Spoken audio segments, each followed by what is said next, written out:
पेनेंट्स chart pattern का एक category है जो फ्लैग पैटर्न और सिमेट्रिकल ट्रायंगल पैटर्न के समान होता है जिस तरह से वे बनते हैं और ब्रेकआउट देते हैं।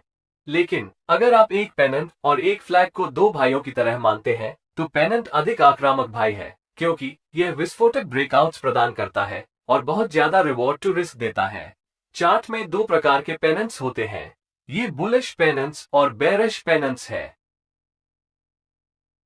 बुल पेनेंट एक चार्ट पैटर्न है जो पुलबैक के दौरान एक ट्रायंगल बनाता है। ये दो पार्ट से मिलकर बना है। सबसे पहले एक इंपल्स मूव है जो पैटर्न के लेग या पोल का निर्माण करती है। फिर पुलबैक के कारण एक करेक्शन मूव बनती है। अब आप पूछ सकते हैं कि बुल पेनेंट और सिमेट्रिकल ट्रायंगल के बीच क्या अंतर है क्योंकि वे दोनों एक जैसे दिखते हैं। इसका जवाब बहुत सरल है, अंतर उनके फॉर्मेशन की ड्यूरेशन में है। सिमेट्रिकल ट्रायंगल के साथ आप पैटर्न के स्विंग्स को स्पष्ट रूप से देख सकते हैं। हालांकि बुल पेनेंट के लिए कैंडलस्टिक्स बहुत क्राउडेड और वॉलेटाइल है जिसके वजह से आप स्विंग्स को क्लियरली देख नहीं सकते। भले ही एक बुल पेनेंट एक बुल फ्लैग पैटर्न के समान है जैसा कि मैंने पहले मेंशन किया है, लेकिन बुल पेनेंट्स बुल फ्लैग पैटर्न की तुलना में अधिक विस्फोटक ब्रेकआउट्स दे सकते हैं। एसेंशियली बुल पेनेंट पैटर्न में बायर्स और सेलर्स के साथ भी यही होता है। पेनेंट पैटर्न के बाएं से दाएं कंट्रैक्टिंग प्राइसेस इंपेंडिंग वॉलेटिलिटी का संकेत है क्योंकि बायर्स और सेलर्स दोनों पुलबैक से बाहर निकलने के लिए वेट कर रहे हैं। इसके रिजल्ट एक विस्फोटक ब्रेकआउट हो सकता है। लेकिन चूंकि बुल पेनेंट पैटर्न एक ट्रेंड रिवर्सल पैटर्न नहीं है बल्कि ट्रेंड कंटिन्यूएशन पैटर्न है, इसलिए हम केवल बाइंग अपॉर्चुनिटीज की तलाश करेंगे। इसका मतलब ये है कि आप मार्केट बॉटम्स कैच करने के बजाय एग्जिस्टिंग ट्रेंड को राइड करने के लिए इस पैटर्न का उपयोग करने की कोशिश कर रहे हैं। अब हम इस पैटर्न के लिए एंट्री, स्टॉप लॉस और टारगेट क्राइटेरिया के बारे में बात करते हैं। हम ट्रेड एंट्री क्राइटेरिया के साथ शुरुआत करेंगे। सबसे कॉस्टली मिस्टेक्स में से एक जो ट्रेडर्स पेनेंट्स का ट्रेड करते समय करते हैं वह है बुल पेनेंट में बहुत जल्दी एंटर करना। जैसा कि आप जानते हैं, रेंजिंग मार्केट्स या काफी हद तक पुलबैक्स भी ट्रेड एंट्री लेने के लिए दो कारणों से चैलेंजिंग हो सकता है। रेंज या तो ओवरशूट हो सकती है या रेंज अंडरशूट हो सकती है। ओवरशूटिंग तब होता है जब मार्केट हाईली वॉलेटाइल होता है और प्राइस ट्रेंड लाइन से कई बार पार करते हुए फॉल्स ब्रेकआउट्स बनाते हैं। अंडरशूट इसके विपरीत है जहां प्राइस हर बार ट्रेंड लाइन का टेस्ट नहीं करेगी। बुल पेनेंट्स के मामले में हम टाइट रेंज के कारण ओवरशूटिंग को लेकर अधिक कंसर्न है। तो क्या होगा यदि ट्रेंड लाइन के ऊपर ब्रेकआउट होते ही आप खरीदते हैं या यदि आप स्विंग हाई के ऊपर एक बाय लिमिट ऑर्डर देते हैं? ज्यादातर प्राइस आसानी से आपके बाय ऑर्डर को छू सकती है और एक फेक आउट या ओवरशूट का निर्माण करते हुए वापस रेंज में आ सकती है। यह अननोइंग हो सकता है और इससे नुकसान हो सकता है। तो यहाँ की पॉइंट क्या है? करने के लिए आइडियल बात यह है कि bullish breakout candle pennant line के ऊपर क्लोज होने का इंतजार करें।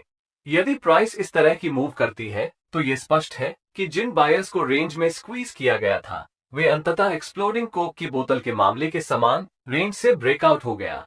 तो आप ब्रेकआउट कैंडल के हाई प्राइस से ऊपर खरीदना चाह सकते हैं, लेकिन कभी कभी ब्रेकआउट कैंडल बहुत बड़ी होगी और आप बहुत हाई प्राइस पर बाइंग करेंगे जिससे आपके रिवॉर्ड टू रिस्क रेशियो प्रभावित होगा। इस पोजीशन में सबसे अच्छा स्टेप ये है कि ट्रेड को बिल्कुल भी न लिया जाए या एक पुलबैक या ब्रेकआउट लेवल पर रीटेस्ट की प्रतीक्षा की जाए और फिर प्राइस बढ़ने पर लॉन्ग एंट्री लिया जाए। लेकिन पेनेंट से ब्रेकआउट की एक्सप्लोसिव नेचर के कारण पुलबैक या रीटेस्ट की संभावना काफी कम है। तो सबसे अच्छा एंट्री ब्रेकआउट कैंडल हाई के ऊपर हो सकता है। वॉल्यूम्स और अन्य मोमेंटम बेस्ड इंडिकेटर्स का उपयोग करके ब्रेकआउट को वैलिडेट करना अच्छा प्रैक्टिस हो सकता है। पेनेंट कंसोलिडेशन के दौरान वॉलेटिलिटी में स्पष्ट कमी के कारण वॉल्यूम्स में डिक्लाइन आती है और ब्रेकआउट होने पर हायर देन एवरेज वॉल्यूम्स होना चाहिए जो बाइंग इंटरेस्ट में इंक्रीज का संकेत दे सकता है। अब जब आप जान गए हैं कि बुल पेनेंट कैसे काम करता है और इसमें कैसे ट्रेड एंट्रीज किया जाता है, तो आइए बात करते हैं कि बुल पेनेंट पैटर्न का ट्रेड करते समय अपना स्टॉप लॉस कैसे और कहां सेट करें। जैसा कि मैंने पहले ही चर्चा की है, आप अपने स्टॉप लॉस को सपोर्ट और रेजिस्टेंस, स्विंग हाई या स्विंग लो इत्यादि जैसे ऑब्वियस लेवल्स पर सेट नहीं करना चाहते हैं क्योंकि आपका आसानी से स्टॉप लॉस हंटिंग हो सकता है। आपका स्टॉप लॉस एक ऐसे लेवल पर होना चाहिए जिसे पार करने पर आपके ट्रेडिंग सेटअप को इनवैलिडेट कर दिया जाए। हम यहाँ एक बुल पेनेंट का ट्रेड कर रहे हैं और इस पैटर्न तब इनवैलिडेट हो जाता है जब price bottom trend line support के नीचे ब्रेक और क्लोज हो जाती है। इसलिए आपको अपना स्टॉप लॉस इस ट्रेंड लाइन सपोर्ट लेवल से नीचे रखना होगा या प्रिसाइजली स्विंग लो लेवल के नीचे सेट कर सकते हैं। ओवरशूटिंग इश्यूज के कारण अभी भी लॉन्ग विक्स की संभावना है जो आपके स्टॉप लॉस को हिट कर सकता है यदि आप इसे बहुत टाइटली रखते हैं, और फिर प्राइस आपकी डिजायर्ड डायरेक्शन में बढ़ सकती है जो ज्यादातर फ्रस्ट्रेटिंग हो सकती है। इसलिए एक्स्ट्रा सेफ होने के लिए आपको ATR इंडिकेटर का उपयोग करके पेनेंट मार्केट स्ट्रक्चर से कुछ दूरी पर अपने स्टॉप लॉस को सेट करके अपने ट्रेड्स को अधिक सांस लेने की जगह या बफर स्पेस देना होगा। एक बार जब आप बुल पेनेंट पैटर्न के स्विंग लो की पहचान कर लेते हैं तो अपना stop loss swing low level के एक ATR नीचे सेट करें। और अंत में आइए जाने कि बुल पेनेंट पैटर्न के लिए टारगेट्स कैसे निर्धारित किया जाए। ऐसे कई तरीके हैं जिनसे आप अपने विनर्स से एग्जिट कर सकते हैं। स्टैंडर्ड अप्रोचेस में से एक पेनेंट लेग या पोल की लंबाई के आधार पर एक प्री डिटर्मिन्ड प्रॉफिट टारगेट होना है। सबसे पहले पेनेंट लेग की लंबाई को मापें, फिर इस लंबाई को रेजिस्टेंस ट्रेंड लाइन के ऊपर ब्रेकआउट पॉइंट से प्रोजेक्ट करें। यह आपका प्रॉफिट टारगेट होगा। आप अपने स्टॉप लॉस को तब तक ट्रेल करना भी चुन सकते हैं जब तक कि मार्केट आपको ट्रेड से बाहर नहीं कर देता। क्या ये बेहतर ऑप्शन है? इसके बारे में सोचें। बुल पेनेंट पैटर्न आमतौर पर एक स्ट्रॉन्ग ट्रेंडिंग मार्केट में या प्राइस के एक रेंज से ब्रेकआउट हो जाने के बाद दिखाई देता है। ऐसी मार्केट कंडीशंस में ट्रेंड के जारी रहने के लिए बहुत अधिक क्षमता है और इसे राइड करने का एकमात्र तरीका आपके स्टॉप लॉस को ट्रेल करना है। अपने स्टॉप लॉस को बेस्ट पॉसिबल मैनर से ट्रेल करने के लिए आप इंडिकेटर्स का उपयोग कर सकते हैं, जैसे कि 50 पीरियड की मूविंग एवरेज या चैंडलियर स्टॉप्स, और ट्रेड से केवल तभी एग्जिट करना है जब मार्केट इस इंडिकेटर के नीचे ब्रेक और क्लोज हो जाता है। इसके अलावा यदि आप प्रोजेक्शन मेथड और ट्रेलिंग स्टॉप लॉस मेथड दोनों के कॉम्बिनेशन का उपयोग करते हैं तो यह एक बेहतर ऑप्शन है, ताकि आप प्रोजेक्शन मेथड का उपयोग करके पहले से ही प्राइस मूव की क्षमता का अनुमान लगा सकें, ताकि आपके प्रॉफिट्स का एक हिस्सा लॉक कर सके, और फिर ट्रेलिंग स्टॉप लॉस का उपयोग करके बाकी पोजीशंस को राइड करें, जिससे आपके साइकोलॉजी पर असर न पड़े और यदि प्राइस रिवर्स भी हो जाए तो भी किसी भी बड़े नुकसान से बचा जा सके। अब जब आप जान गए हैं कि एक पेनेंट क्या है और इसे कैसे ट्रेड करना है, तो ये ध्यान रखना आवश्यक है कि इसे कहाँ खोजना है। तो मार्केट की विभिन्न प्रकार की कंडीशंस क्या हैं जहां आप एक पेनेंट पा सकते हैं? पेनेंट्स लगभग हर जगह पाए जा सकते हैं, चाहे वो अप ट्रेंड हो, रेंज मार्केट हो या डाउन ट्रेंड हो। याद रखने वाली बात सिर्फ इतनी है कि मार्केट में जहां भी बनती है बुल पेनेंट एक बुलिश कंटिन्यूएशन पैटर्न है और हमारा बायस हमेशा लॉन्ग ट्रेड्स की तलाश करना चाहिए।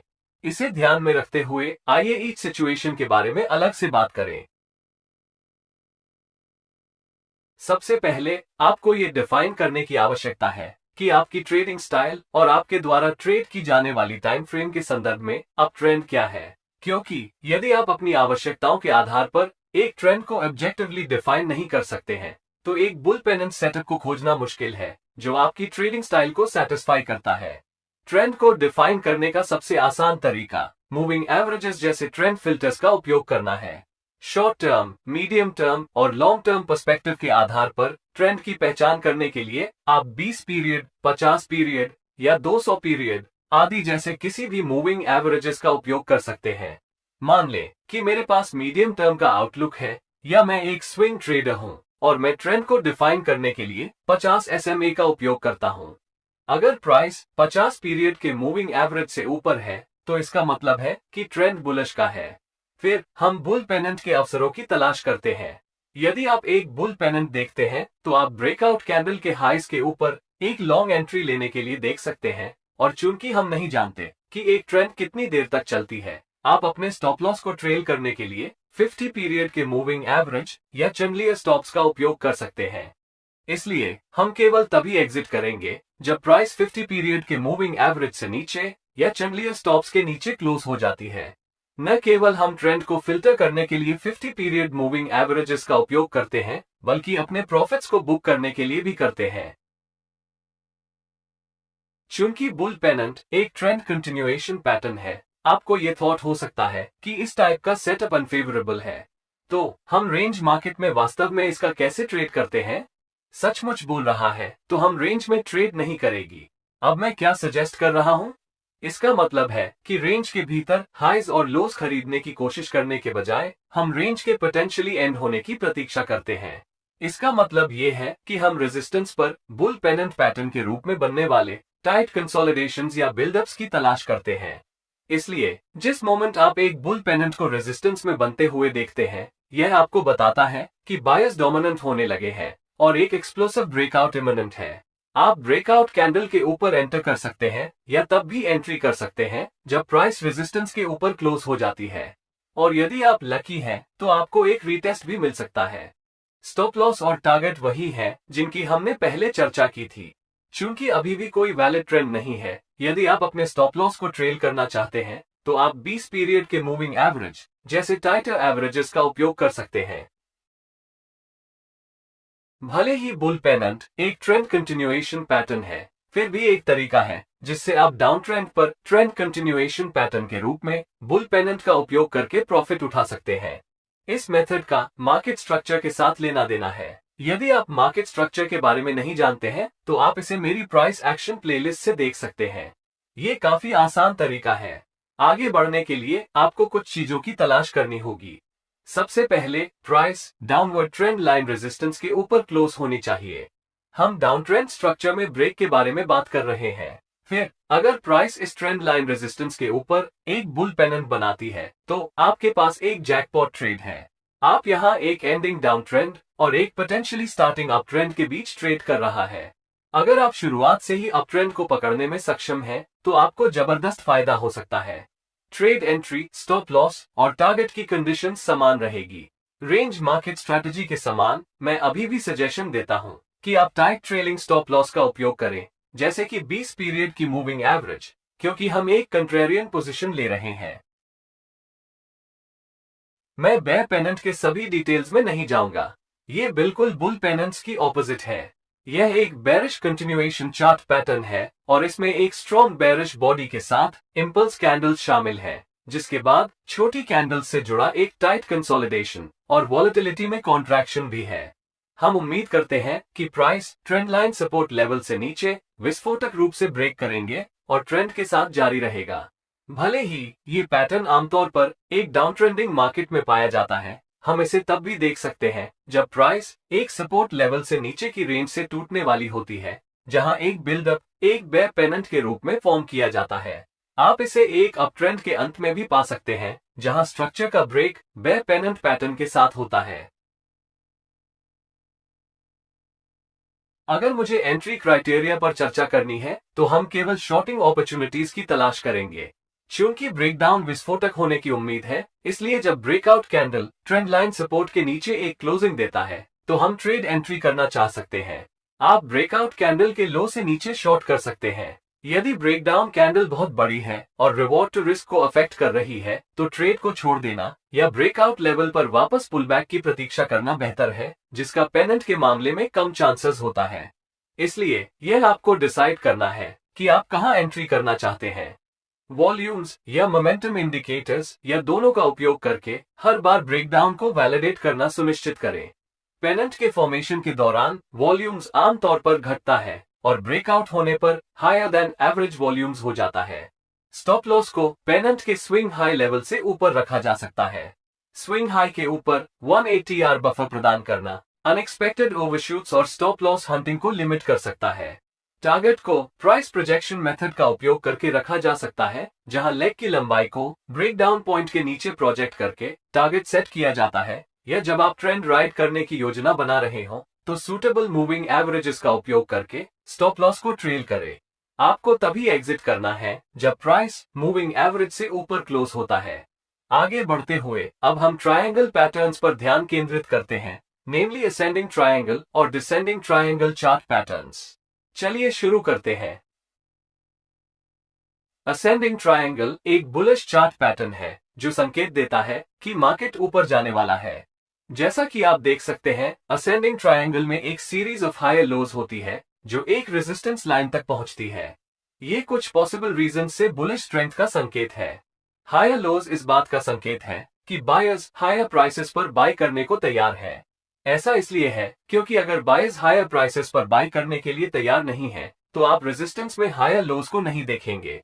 फैक्ट ये है कि मार्केट एक सीरीज ऑफ हायर लोज बनाता है जो आपको बताता है कि प्राइस में इंक्रीज जारी रहने के बावजूद मार्केट में डिमांड है।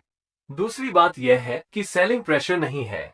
यदि स्ट्रॉन्ग सेलिंग प्रेशर होता तो प्राइस लंबे समय तक रेजिस्टेंस पर नहीं रहती। इसके बजाय ये जल्दी से नीचे की ओर गिरेगा। लेकिन चूंकि प्राइस अभी भी रेजिस्टेंस के पास होवर कर रही है, इसका मतलब है कि सेलिंग प्रेशर में कमी है, भले ही यह सेल करने के लिए आकर्षक लेवल होते भी। ध्यान में रखने के लिए एक और महत्वपूर्ण बात यह है कि बहुत सारे बाय स्टॉप ऑर्डर्स हैं जो रेजिस्टेंस के ऊपर क्लस्टर किए गए हैं, क्योंकि हर बार जब प्राइस रेजिस्टेंस का टेस्ट करती है तब अधिक ट्रेडर्स मार्केट को शॉर्ट करने के लिए देखेंगे और वे अपना स्टॉप लॉस को रेजिस्टेंस लेवल का ऊपर रखेंगे। अब सोचिए कि अगर मार्केट ऊपर की ओर ब्रेकआउट देती है तो क्या होगा। खैर, ये बाय स्टॉप ऑर्डर्स ट्रिगर हो जाएंगे और इससे प्राइसेस में और तेजी आएगी। इसलिए असेंडिंग ट्रायंगल चार्ट पैटर्न का ट्रेड करते समय ये कॉमन मिस्टेक न करें, क्योंकि अधिकांश ट्रेडिंग टेक्स्ट बुक्स आपको बताएंगी कि जब प्राइस रेजिस्टेंस पर हो तो शॉर्ट करें। लेकिन हर रेजिस्टेंस लेवल शॉर्टिंग के लिए नहीं होता है। इसके बजाय आपको ये देखना चाहिए कि प्राइस इस रेजिस्टेंस के करीब कैसे पहुंचती है। चूंकि आपने सीखा है कि हायर लोज का रेजिस्टेंस में आना बुलिश स्ट्रेंथ का संकेत है, इसका मतलब है कि मार्केट रेजिस्टेंस से ऊपर ब्रेकआउट होने की संभावना है और इस केस में आप शॉर्ट ट्रेड लेना और ट्रेंड के अगेंस्ट ट्रेडिंग नहीं करना चाहेंगे। अब हम एंट्री क्राइटेरिया के बारे में बात करेंगे। तो अपनी एंट्री को बेहतर टाइम कैसे करें? खैर, इसे करने के कुछ तरीके हैं। पहला तरीका यह है कि जब प्राइस असेंडिंग ट्रायंगल के हाई लेवल या रेजिस्टेंस के ऊपर टूटता है तो लॉन्ग ट्रेड्स लेना है। आपको बस रेजिस्टेंस लेवल के ऊपर एक लिमिट बाय ऑर्डर देना है और जब प्राइस हाई लेवल से ऊपर टूटती है तो आप तुरंत लॉन्ग हो जाएंगे। यदि ब्रेकआउट रियल है तो ये ट्रेड एंट्री करने के लिए सर्वोत्तम प्राइसेस में से एक है। लेकिन ये तरीका बहुत रिस्की है और संभावना है कि यह फॉल्स ब्रेकआउट हो सकता है।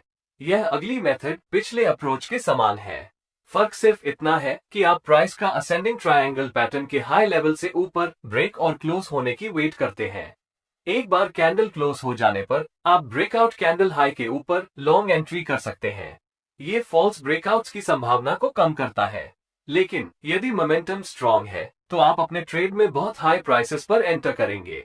यदि आप एक एक्सपीरियंस ट्रेडर हैं तो आप असेंडिंग ट्रायंगल की रेजिस्टेंस लाइन पर प्राइस पुलबैक या रीटेस्ट होने पर एंटर कर सकते हैं। ब्रेकआउट मूव मिस करने पर भी यह आपको ट्रेड एंट्री करने में मदद कर सकता है और यह ब्रेकआउट कैंडल के क्लोज होने की वेट करने की तुलना में बेहतर एंट्री प्राइसेस प्रदान करता है। इस अप्रोच के साथ मुद्दा यह है कि मार्केट हर बार पुलबैक या रीटेस्ट नहीं दे सकता है। एक बार फिर आप अपने अप्रोच में कंजर्वेटिव हैं या अग्रेसिव हैं, इसके आधार पर आप अपनी पसंद का एंट्री टाइप चुन सकते हैं। इसके बजाय वॉल्यूम्स और अन्य इंडिकेटर्स के साथ ब्रेकआउट को वैलिडेट करना सुनिश्चित करें कि क्या वास्तव में प्राइसेस को ऊपर लेने के लिए मार्केट पार्टिसिपेंट्स में इंटरेस्ट है या नहीं।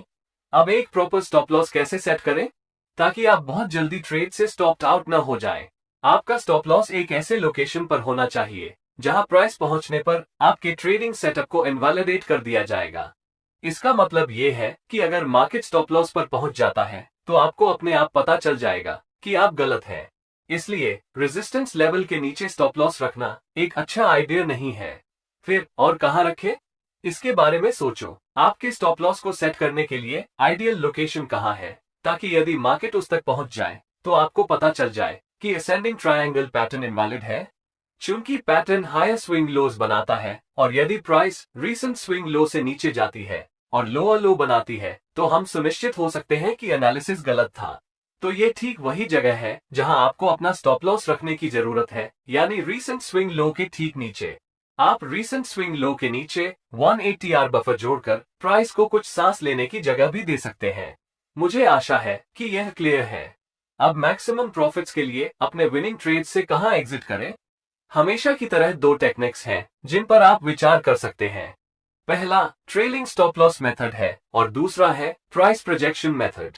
ट्रेलिंग स्टॉप लॉस का विचार यह है कि हमें पता नहीं है कि ट्रेंड कितनी देर तक चलेगी, इसलिए जब तक मार्केट हमारे फेवर में चलता है हम अपने प्रॉफिट्स को लॉक इन करने के लिए जहां तक पॉसिबल हो ट्रेंड की राइड करने के लिए स्टॉप लॉस को ट्रेल करते हैं। तो आप अपने स्टॉप लॉस को कैसे ट्रेल करते हैं? इसके लिए आप मूविंग एवरेज जैसे इंडिकेटर्स का उपयोग कर सकते हैं। उदाहरण के लिए आप स्विंग ट्रेड्स के लिए 50 पीरियड के मूविंग एवरेज का उपयोग करके अपने स्टॉप लॉस को ट्रेल कर सकते हैं। इसका मतलब है कि आप अपनी पोजीशन तब तक बनाए रखेंगे जब तक कि मार्केट 50 पीरियड के मूविंग एवरेज से नीचे ब्रेक और क्लोज नहीं हो जाता। आप में से कुछ सोच रहे होंगे कि 50 पीरियड का मूविंग एवरेज क्यों? दरअसल 50 पीरियड के मूविंग एवरेज के बारे में कुछ खास नहीं है। पूछने के लिए बेहतर क्वेश्चंस है, आप किस प्रकार के ट्रेंड्स को कैप्चर करना चाहते हैं और आपकी ट्रेडिंग स्टाइल क्या है। लॉन्ग टर्म ट्रेंड्स के लिए आप 200 पीरियड की मूविंग एवरेज का उपयोग कर सकते हैं और शॉर्ट टर्म ट्रेंड्स के लिए आप 20 पीरियड के मूविंग एवरेज का उपयोग कर सकते हैं। अब प्राइस प्रोजेक्शन एक क्लासिकल चार्टिंग टेक्निक है जहां प्राइस खुद ही एग्जॉस्ट हो जाएगी। तो यह असेंडिंग ट्रायंगल चार्ट पैटर्न के लिए कैसे काम करता है? पहले हाईएस्ट पॉइंट यानी रेजिस्टेंस लेवल से लोएस्ट पॉइंट तक असेंडिंग ट्रायंगल की विड्थ को मेजर करें। इस विड्थ को ब्रेकआउट लेवल में जोड़ें और यह आपका प्राइस प्रोजेक्शन या एक्सपेक्टेड टारगेट लेवल है। प्राइस प्रोजेक्शन के साथ इश्यूज में से एक ये है कि मार्केट आपके टारगेट प्रॉफिट को लगभग हिट कर सकता है केवल एक सडन रिवर्सल करने के लिए। कभी कभी ये पूरी तरह से रिवर्स भी हो सकता है और आपके स्टॉप लॉस को हिट कर सकता है।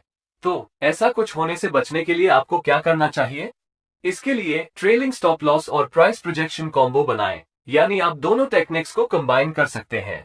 इसका मतलब ये है कि यदि मार्केट आपके पक्ष में चलता है लेकिन यह आपके प्राइस प्रोजेक्शन लेवल तक नहीं पहुंचा है, तो आप अपने ओपन प्रॉफिट्स को लॉक इन करने के लिए एक मूविंग एवरेज का उपयोग कर सकते हैं। अगर एक सडन रिवर्सल हो जाता है तब भी आपके पास जो कुछ भी प्रॉफिट्स है उसे प्रोटेक्ट करने में सक्षम होंगे और सब कुछ मार्केट को वापस नहीं देने पड़ेगा। डिसेंडिंग ट्रायंगल एक और लॉजिकल चार्ट पैटर्न है और यदि सही ढंग से ट्रेड किया जाता है तो यह आपको होने वाले एक्सप्लोसिव ब्रेकआउट ट्रेड्स को पकड़ने की अनुमति देता है। यह एक बेरिश चार्ट पैटर्न है जो दर्शाता है कि सेलर्स कंट्रोल में है और एक बेरिश ट्रेंड कंटिन्यूएशन का संकेत देता है। डिसेंडिंग ट्रायंगल सपोर्ट के एक एरिया में आने वाले एक सीरीज ऑफ लोअर हाइज की तरह दिखता है। इस पैटर्न सेलिंग प्रेशर में स्ट्रेंथ और बाइंग प्रेशर की कमी का संकेत देता है। आमतौर पर जब प्राइस ड्रॉप हो जाती है तो प्राइस को ऊपर धकेलने के लिए अधिक डिमांड आती है, लेकिन डिसेंडिंग ट्रायंगल के मामले में ऐसा नहीं है, क्योंकि जैसे जैसे प्राइस गिरती है वैसे वैसे बाइंग प्रेशर की कमी बनी रहती है। इसके बजाय सेलर्स और भी कम प्राइसेस पर बेचने को तैयार हैं। इसलिए आपको एक सीरीज ऑफ लोअर हाइज मिलती है। विचार करने के लिए एक और पॉइंट ये है कि सेल ऑर्डर्स सपोर्ट लेवल से नीचे क्लस्टर किए गए हैं। ऐसा इसलिए है क्योंकि कई ट्रेडर्स इस पॉइंट पर बाय करेंगे क्योंकि प्राइस सपोर्ट पर है और अपने स्टॉप लॉस को इसके नीचे सेट करते हैं, क्योंकि अधिकांश ट्रेडिंग टेक्स्ट बुक्स बिगिनर लोगों को यही सिखाती है। जैसा कि अधिक ट्रेडर्स ऐसे करते हैं, सपोर्ट लेवल के नीचे स्टॉप लॉसेस का इस क्लस्टर समय के साथ बढ़ता है और क्योंकि मार्केट एक एरिया ऑफ लिक्विडिटी से दूसरे एरिया में जाता है, प्राइस के सपोर्ट से नीचे ब्रेक होने और स्टॉप लॉस के उन सभी क्लस्टर्स को ट्रिगर करने की संभावना है जो बदले में सेलिंग प्रेशर को बढ़ाता है। बेरिश कंटिन्यूएशन पैटर्न होने के नाते डिसेंडिंग ट्रायंगल का ट्रेड करने का एक सबसे आम तरीका है जब प्राइस सपोर्ट से नीचे ब्रेक हो जाती है तो शॉर्ट ट्रेड लेना। लेकिन फिर भी यदि आप हाईएस्ट प्रोबेबिलिटी ब्रेकआउट ट्रेड्स ढूंढना चाहते हैं तो कुछ महत्वपूर्ण बातों पर विचार करना होगा। ब्रेकडाउन डिसेंडिंग ट्रायंगल के एपेक्स के पास होना चाहिए। एपेक्स ट्रायंगल पैटर्न की टिप को रेफर करता है जहां दोनों ट्रेंड लाइंस मीट करती हैं। अब आप एपेक्स के पास इसलिए शॉर्ट करना चाहते हैं क्योंकि यह वह जगह है जहां वॉलेटिलिटी सबसे कम है और प्राइसेस स्क्वीज हो जाती है। जब वॉलेटिलिटी कम हो जाती है तो संभावना है कि प्राइस डिसेंडिंग ट्रायंगल से एक्सप्लोसिवली ब्रेकआउट हो जाएगी और प्राइस जल्दी से आपके फेवर में आ जाएगी। इसके अलावा प्राइस जितनी बार सपोर्ट लेवल का टेस्ट किया जाएगा उतना बेहतर होगा। यह इसलिए है क्योंकि जब प्राइस कई बार सपोर्ट लेवल का टेस्ट करते हैं तो यह अधिक बायर्स को आकर्षित करेगा और इस प्रकार सपोर्ट के नीचे स्टॉप ऑर्डर्स की संख्या में वृद्धि करेगा। ब्रेकआउट ट्रेडर्स के लिए यह बहुत अच्छा है क्योंकि अगर प्राइस सपोर्ट से नीचे टूट जाती है तो सेल स्टॉप लॉस ऑर्डर्स के इस क्लस्टर से नीचे की ओर सेलिंग प्रेशर बढ़ जाएगा। आगे बढ़ते हुए हम इस बात पर ध्यान देंगे कि इस पैटर्न को कैसे ट्रेड किया जाए, अपनी ट्रेड एंट्री का टाइम कैसे करें और अपना स्टॉप लॉस कैसे सेट करें। यदि आपने देखा है जब भी प्राइस गिरती है तो ये प्राइस बढ़ने की तुलना में बहुत जल्दी से मूव करती है।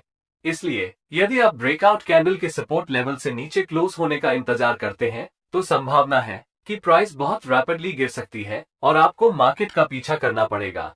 इस मामले में एक लिमिट सेल ऑर्डर का उपयोग करना और ट्रेड में एंटर करना प्रेफर किया जाता है जब प्राइस सपोर्ट से नीचे ब्रेक हो जाती है। यदि आप एक अधिक कंजर्वेटिव ट्रेडर है और आप ब्रेकआउट पॉइंट पर आंख बंद करके सेल लिमिट ऑर्डर नहीं देना चाहते, क्योंकि प्राइस फॉल्स ब्रेकआउट्स दे सकती है और ऊपर बढ़ सकती है, इसलिए आप अपने बायस की कंफर्मेशन के लिए प्राइस की वेट कर सकते हैं और आप सपोर्ट लेवल से नीचे ब्रेकआउट कैंडल क्लोज होने के बाद मार्केट को शॉर्ट कर सकते हैं। लेकिन क्या होगा यदि आप डिसेंडिंग ट्रायंगल के ब्रेकडाउन को मिस आउट करते हैं? यदि ऐसा होता है तो आखिरी चीज जो आप नहीं करना चाहते हैं वो पैटर्न के टूटने के बाद मार्केट का पीछा करना। इसके बजाय एक बेहतर ऑप्शन ये है कि आप ब्रेकआउट पॉइंट को फिर से रीटेस्ट होने के लिए प्राइस का इंतजार करें। यदि आप फिर से रीटेस्ट की प्रतीक्षा करते हैं, आप एक फेवरेबल ट्रेड लोकेशन में एंट्री कर रहे हैं जहां प्रीवियस सपोर्ट लेवल रेजिस्टेंस के रूप में कार्य करने की संभावना है। इसका मतलब है कि आपके ट्रेड पर एक टाइट स्टॉप लॉस है जो एक बेहतर रिवॉर्ड टू रिस्क रेशियो प्रदान करता है। लेकिन दुख की बात है कि इस पैटर्न के साथ पुलबैक या रीटेस्ट बहुत बार नहीं होते हैं। ब्रेकआउट वैलिडेशन के लिए वॉल्यूम्स का उपयोग करना अच्छा प्रैक्टिस है। और स्टॉप लॉस के बारे में क्या? वो पॉइंट जहां डिसेंडिंग ट्रायंगल पैटर्न इनवैलिडेट हो जाता है वो तब बनता है जब प्राइस सबसे रीसेंट स्विंग हाई लेवल से ऊपर ब्रेक और क्लोज हो जाती है। तो एक अच्छा स्टॉप लॉस सबसे रीसेंट स्विंग हाई लेवल से ऊपर होगा, और अगर आप और भी सेफ होना चाहते हैं तो इसे कुछ बफर दें, जैसे 180R, और इसे रीसेंट स्विंग हाई से ऊपर सेट करें। मैक्सिमम प्रॉफिट्स के लिए अपने विनिंग ट्रेड से कैसे एग्जिट करें? हर दूसरे पैटर्न के समान आपके विनिंग ट्रेड से एग्जिट करने के दो तरीके हैं। पहला है प्राइस प्रोजेक्शन मेथड और दूसरा ट्रेलिंग स्टॉप लॉस मेथड है। प्राइस प्रोजेक्शन में डिसेंडिंग ट्रायंगल के हाईएस्ट और लोएस्ट पॉइंट के बीच की दूरी की मेजरमेंट करें। इस हाइट को लें और इसे ब्रेकआउट पॉइंट से नीचे की ओर प्रोजेक्ट करें। प्रोजेक्टेड फ्यूचर प्राइस पॉइंट वो है जहां आप डिसेंडिंग ट्रायंगल पैटर्न के ब्रेकडाउन में एंटर करने के बाद अपने ट्रेड से एग्जिट करते हैं। आप प्राइस प्रोजेक्शन टेक्निक का उपयोग ये तय करने के लिए भी कर सकते हैं कि ट्रेड में एंट्री करने के लिए बहुत देर हो चुकी है या नहीं। यानी अगर प्राइस अपने प्रोजेक्टेड टारगेट तक पहुंचने के करीब है तो शायद इस मूव में ज्यादा रिवॉर्ड नहीं बचा है और आप ट्रेड को छोड़ना चाह सकते हैं। दूसरी मेथड ट्रेलिंग स्टॉप लॉस का उपयोग करना है। प्राइस प्रोजेक्शन टेक्निक के विपरीत ट्रेलिंग स्टॉप लॉस एक फिक्स्ड टारगेट प्रॉफिट का उपयोग नहीं करता है। इसके बजाय जैसे ही प्राइस आपके फेवर में चलती है, आप अपने स्टॉप लॉस को ट्रेल कर लेते हैं ताकि आप ट्रेंड राइड कर सकें। आपको सबसे पहले ये तय करना होगा कि आप किस प्रकार की ट्रेंड को पकड़ना चाहते हैं, चाहे वो शॉर्ट, मीडियम या लॉन्ग टर्म की ट्रेंड हो। अपने स्टॉप लॉस को सूटेबल मूविंग एवरेजेस के साथ ट्रेल करें। उदाहरण के लिए शॉर्ट टर्म के लिए 20 SMA, मीडियम टर्म के लिए 50 SMA और लॉन्ग टर्म के लिए 200 SMA। फिर अपने ट्रेड से तब एग्जिट करें जब प्राइस मूविंग एवरेज के ऊपर क्लोज हो जाती है। इसलिए यदि आप मार्केट में प्राइस स्विंग्स को कैप्चर करना चाहते हैं तो प्राइस प्रोजेक्शन टेक्निक बेहतर है, और अगर आप मार्केट में ट्रेंड की राइड करना चाहते हैं तो ट्रेलिंग स्टॉप लॉस मेथड सबसे अच्छा काम करता है। हमारे पैटर्न्स की फोर्थ कैटेगरी की ओर बढ़ते हैं। रेक्टेंगल फॉर्मेशन इंपॉर्टेंट सपोर्ट और रेजिस्टेंस का प्रतिनिधित्व करने वाली हॉरिजॉन्टल लाइंस द्वारा फॉर्म एक क्लासिकल चार्ट पैटर्न है। यह एक कंटिन्यूएशन पैटर्न है जो एग्जिस्टिंग मार्केट ट्रेंड में पॉज के दौरान एक ट्रेडिंग रेंज बनाता है। पैटर्न की पहचान करना काफी आसान है क्योंकि इसमें कम से कम दो बराबर हाइज और दो समान लोज हैं। हाइज और लोज दो पैरेलल लाइंस बनाने के लिए जोड़ा जा सकता है जो रेक्टेंगल के टॉप और बॉटम बनाती हैं। एक रेक्टेंगल फॉर्मेशन सेलर्स और बायर्स के बीच इंडिसीजन की एक पीरियड को दर्शाता है क्योंकि वे एक दूसरे को पंचेस फेंकते हैं, लेकिन दोनों में से किसी का दूसरे पर क्लियर डोमिनेंस नहीं है। रेक्टेंगल्स को ट्रेडिंग रेंज, कंजेस्शन एरियाज या कंसोलिडेशन जोन्स के रूप में भी जाना जाता है। हम कंटिन्यूएशन पैटर्न्स के बारे में बात कर रहे हैं, इसलिए हम उम्मीद करते हैं कि प्राइस ब्रेकआउट करके एग्जिस्टिंग ट्रेंड के साथ जारी रहेगी। इस अर्थ में रेक्टेंगल्स दो टाइप्स के होते हैं। एक अपवर्ड प्राइस मूव के दौरान टॉप रेक्टेंगल बनता है और ब्रेकआउट के बाद यह अप ट्रेंड की कंटिन्यूएशन का संकेत देता है। अगला रेक्टेंगल एक डाउन ट्रेंड के दौरान बनता है और इसे बॉटम रेक्टेंगल कहा जाता है, जो संकेत करता है कि ब्रेकआउट के बाद डाउन मूव जारी रहेगा। रेक्टेंगल पैटर्न्स ट्रेंड को रिवर्स भी कर सकते हैं, इसलिए इन रिवर्सल पैटर्न्स को डबल टॉप्स और ट्रिपल टॉप्स जैसे स्पेसिफिक नेम्स दिए जाते हैं, जब प्राइस रिस्पेक्टिवली 2 और 3 बार रेजिस्टेंस का टेस्ट करती है और फिर नीचे जाती है। इसे डबल बॉटम और ट्रिपल बॉटम्स भी बुलाते, जब प्राइस सपोर्ट लेवल्स का रिस्पेक्टिवली 2 और 3 बार टेस्ट करता है और ऊपर की ओर रिवर्स करता है। पैटर्न क्या करने वाला है, ये स्पष्ट रूप से समझने के लिए हमें ब्रेकआउट होने तक इंतजार करना होगा। इसलिए यदि आप इस पैटर्न को बाय हार्ट करने की कोशिश करते हैं, तो यह एसेंशियली एक confusing piece of price action है। मैं जो सलाह देता हूं, वो रियल ब्रेकआउट देने के लिए प्राइस की प्रतीक्षा करना है और फिर डिसाइड करना है कि क्या आप ट्रेंड के साथ ट्रेड करना चाहते हैं या इसके खिलाफ जाना चाहता है। इन शॉर्ट, रेक्टेंगल पैटर्न की पहचान करने के लिए हमें एक ट्रेंडिंग स्टॉक का पता लगाने की आवश्यकता होगी जिसमें कंसोलिडेशन की पीरियड हो। कम से कम 2 टॉप्स और 2 बॉटम्स एक दूसरे से हॉरिजॉन्टल होने चाहिए।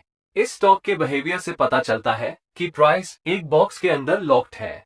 टॉप रेक्टेंगल एक अप ट्रेंड के दौरान देखा जाता है।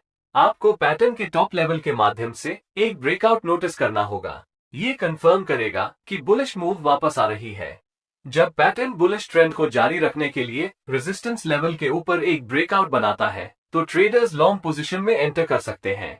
बॉटम रेक्टेंगल पैटर्न इसके बुलिश काउंटरपार्ट के बिल्कुल विपरीत है।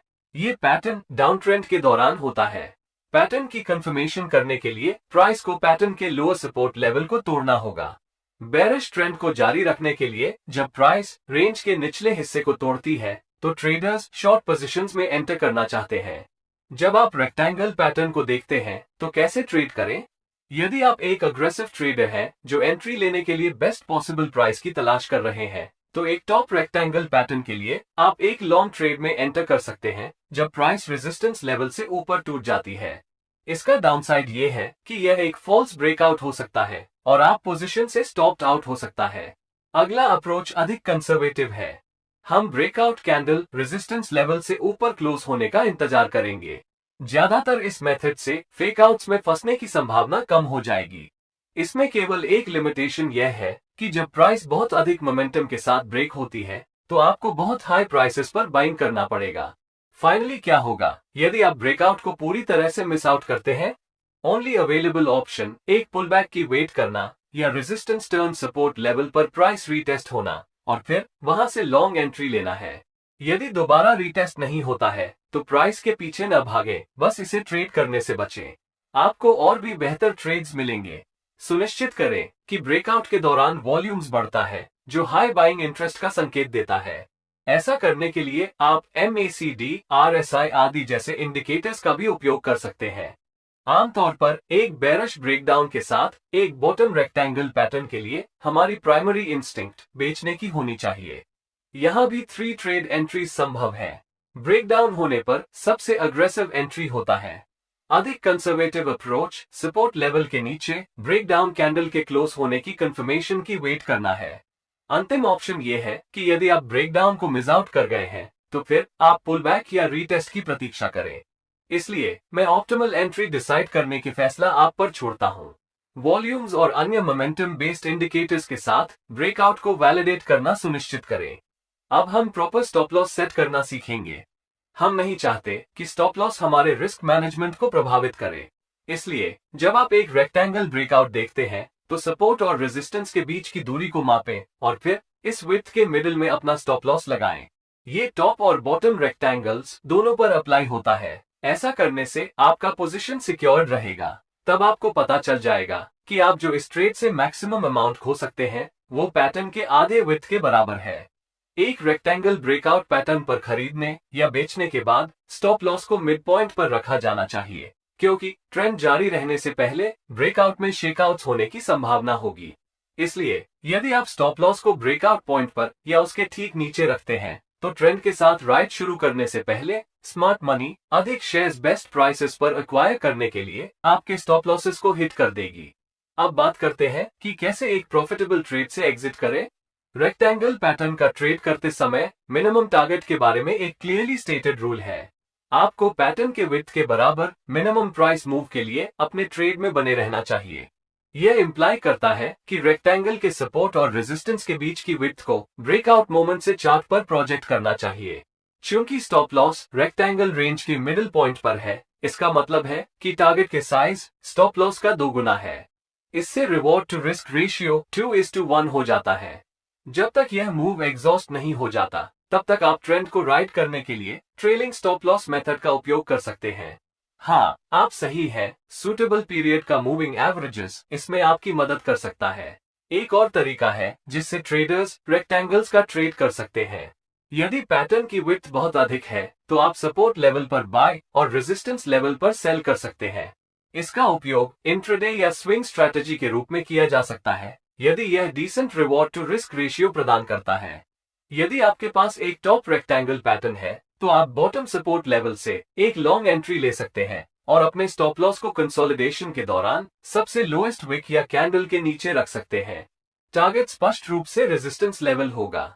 इसी तरह एक बॉटम रेक्टेंगल पैटर्न के लिए जब प्राइस टॉप रेजिस्टेंस लेवल से नीचे आती है तो आप शॉर्ट ट्रेड्स के लिए देख सकते हैं और स्टॉप लॉस को कंसोलिडेशन के दौरान सबसे हाईएस्ट विक या कैंडल के ऊपर रखा जाता है।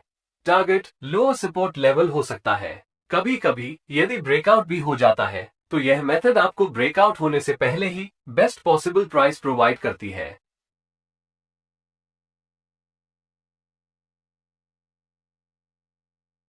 मैंने कप एंड हैंडल पैटर्न को लास्ट में क्यों रखा? इसका कारण ये है कि अभी भी इस बात पर डिबेट चल रही है कि क्या कप एंड हैंडल पैटर्न एक कंटिन्यूएशन पैटर्न है या रिवर्सल पैटर्न है। मेरी राय में cup and handle pattern continuation और रिवर्सल पैटर्न दोनों हो सकते हैं। यह इस बात पर निर्भर करता है कि यह चार्ट में कहां बनता है। यदि यह एक अप ट्रेंड के दौरान बनता है तो पैटर्न एक बुलिश कंटिन्यूएशन का संकेत देता है। इसी तरह यदि यह डाउन ट्रेंड के दौरान बनता है तो पैटर्न एक बुलिश रिवर्सल का संकेत देगा। मैं वास्तव में इस बारे में क्यूरियस नहीं हूं कि पैटर्न कहां बनता है, लेकिन मुझे इस फैक्ट में अधिक दिलचस्पी है कि ब्रेकआउट हमेशा अपसाइड की ओर होता है, यानी कप एंड हैंडल पैटर्न से बुलिश ब्रेकआउट मिलने की उम्मीद है। अब आइए फाइनल डिटेल्स को जानते हैं।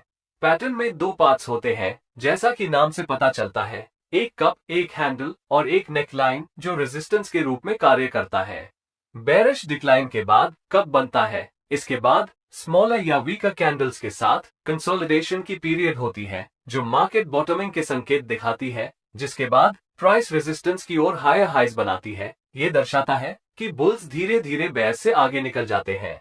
यह एक राउंड बॉटम वाली कटोरी जैसा दिखता है। कंसोलिडेशन के दौरान पैटर्न के मिडिल की ओर वॉल्यूम्स डिक्लाइन होना चाहिए और फिर अपमूव के दौरान वॉल्यूम्स बढ़ना चाहिए, जो इंक्रीज्ड बाइंग प्रेशर का संकेत देता है। प्राइस रेजिस्टेंस पर कैसे रिएक्ट करता है यह महत्वपूर्ण है, क्योंकि यह आपको बताता है कि रेजिस्टेंस पर अभी भी सेलिंग प्रेशर उपलब्ध है या नहीं। एक cup and handle pattern invalid हो जाता है यदि आप रेजिस्टेंस लेवल से सेल ऑफ देखते हैं, क्योंकि यह आपको बताता है कि सेलिंग प्रेशर अभी भी उपलब्ध है और मार्केट ऊपर जाने के लिए तैयार नहीं है। लेकिन यदि आप देखते हैं कि प्राइस रेजिस्टेंस पर अच्छी तरह से होल्ड कर रही है तो ये बुलिश स्ट्रेंथ का संकेत है, क्योंकि यह बताता है कि बायर्स इन हायर प्राइसेस पर खरीदने को तैयार हैं। तो रेजिस्टेंस के तहत हैंडल को एक टाइट कंसोलिडेशन या एक बिल्डअप बनाना पड़ता है। इस पॉइंट पर कई ट्रेडर्स सोचेंगे कि उन्होंने कई ट्रेडिंग बुक्स से क्या सीखा है। यदि प्राइस रेजिस्टेंस पर है तो यह मेरे लिए शॉर्ट ट्रेड लेने का समय है। अब ये ठीक है अगर प्राइस ने रेजिस्टेंस तक एक स्ट्रॉन्ग मोमेंटम मूव बनाई है और इसे वहां से स्ट्रांगली रिजेक्ट कर दिया गया है। लेकिन अगर प्राइस रेजिस्टेंस के पास पहुंचती है और बिल्डअप बनाती है, या यहां तक कि अगर यह रेजिस्टेंस में हायर लोज बनाता है, तो आपको कॉशियस रहना होगा, क्योंकि ये ताकत का संकेत है और आपको बता रहा है कि ऐसे बायर्स हैं जो इन हायर प्राइसेस पर बाइंग करने को तैयार है। आखिरी गलती जो आप नहीं करना चाहते हैं वो मार्केट को शॉर्ट करना है, क्योंकि प्राइस ऊपर की ओर ब्रेकआउट करने की संभावना है। इसलिए हैंडल को एक फ्लैग या पेनेंट पैटर्न के रूप में एक स्ट्रॉन्ग कंसोलिडेशन बनना चाहिए, जो अपने आप में बुलिश कंटिन्यूएशन पैटर्न्स है। इसके अलावा कंसोलिडेशन के दौरान वॉल्यूम्स में गिरावट आनी चाहिए, जो सेलिंग प्रेशर की कमी को दर्शाता है। साथ ही इस बात का भी ध्यान रखें कि हैंडल कप से छोटा होना चाहिए।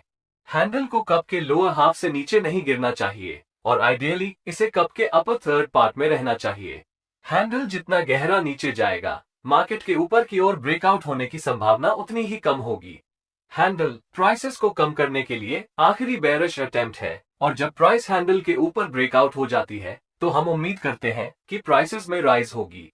अब एंट्री, स्टॉप लॉस और टारगेट क्राइटेरिया पर एक नजर डालते हैं। कप एंड हैंडल पैटर्न की कंफर्मेशन तब होती है जब प्राइस टाइट कंसोलिडेशन रेंज से ऊपर ब्रेक हो जाती है।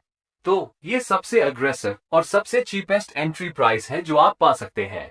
लेकिन चूंकि अभी भी इसके ऊपर एक रेजिस्टेंस लेवल है, इसलिए प्राइस रिवर्स हो सकती है और आपके स्टॉप लॉस को हिट कर सकती है। एक ऑल्टरनेट एंट्री नेकलाइन के ऊपर प्राइस ब्रेकआउट होने पर लॉन्ग पोजीशन लेके चलना है। ये दूसरी सबसे अच्छी प्राइस है जहां आपको एंट्री मिल सकती है। इस पर्टिकुलर मेथड में फॉल्स ब्रेकआउट्स का खतरा होता है। यदि आप अधिक कंजर्वेटिव हैं, तो ब्रेकआउट कैंडल के नेकलाइन के ऊपर क्लोज होने की प्रतीक्षा करें और फिर ब्रेकआउट कैंडल हाइस के ऊपर या अगले कैंडल पर एक लॉन्ग एंट्री लें। हालांकि कभी कभी मार्केट नेकलाइन के बहुत ऊपर क्लोज हो जाता है और आपको खराब एंट्री पॉइंट्स मिलता है। इसका परिणाम एक वाइडर स्टॉप लॉस और आपके ट्रेड पर एक छोटे पोजीशन साइज होता है। ऐसे इंस्टेंसेस में आप नेकलाइन पर पुल बैक या रीटेस्ट के रूप में एक शेकआउट करने के लिए प्राइस का इंतजार कर सकते हैं और जब प्राइस ऊपर की ओर रिवर्स हो जाती है तो आप एंट्री करने की योजना बना सकते हैं। वॉल्यूम्स और अन्य मोमेंटम इंडिकेटर्स का उपयोग करके ये सुनिश्चित करें कि ब्रेकआउट वैलिड है या नहीं। जिन कप्स का बॉटम्स लंबा और अधिक यू शेप्ड का होता है, वे बेहतर ट्रेड सिग्नल्स देते हैं। शार्प वी शेप्ड बॉटम्स वाले कप से सावधान रहे। अब मेरा स्टॉप लॉस सही तरीके से कहां सेट करें?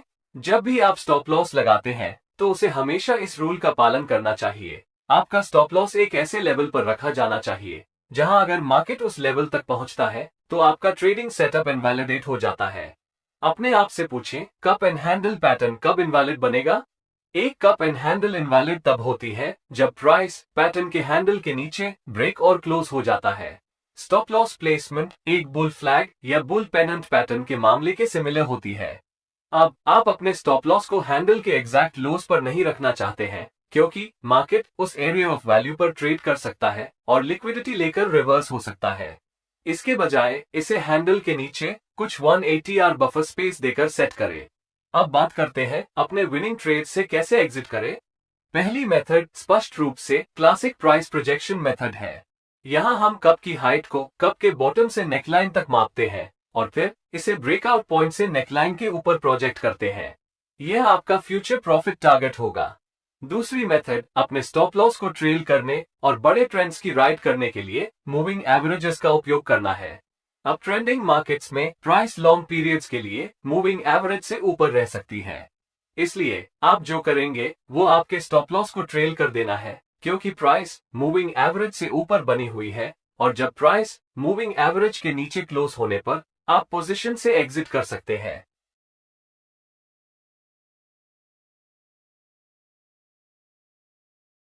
यदि आप कप और हैंडल को अपसाइड डाउन फ्लिप करते हैं तो आपको एक inverted cup and handle pattern मिलेगा। यह एक बेरिश ब्रेकडाउन पैटर्न है।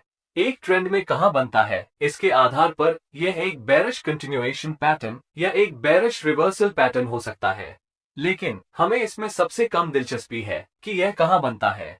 इन्वर्टेड कप का फॉर्मेशन डिप्लीटिंग डिमांड और बाइंग प्रेशर की कमी को दर्शाता है जिसे वॉल्यूम का उपयोग करके वैलिडेट किया जा सकता है। हैंडल एक बेयर फ्लैग या बेयर पेनेंट के रूप में एक टाइट कंसोलिडेशन होना चाहिए जो कंट्रैक्टिंग वॉल्यूम्स के साथ भी आता है।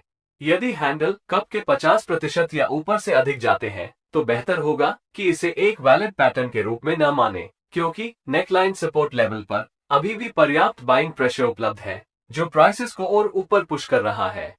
एंट्री क्राइटेरिया के मामले में एक शॉर्ट ट्रेड इनिशिएट करना जब प्राइस हैंडल के कंसोलिडेशन के नीचे ब्रेक और क्लोज हो जाता है या जब प्राइस नेकलाइन के नीचे टूट जाता है। एक अधिक conservative entry level breakdown candle के लोज से नीचे होगा जब ब्रेकडाउन कैंडल सपोर्ट लेवल से नीचे क्लोज होने के बाद।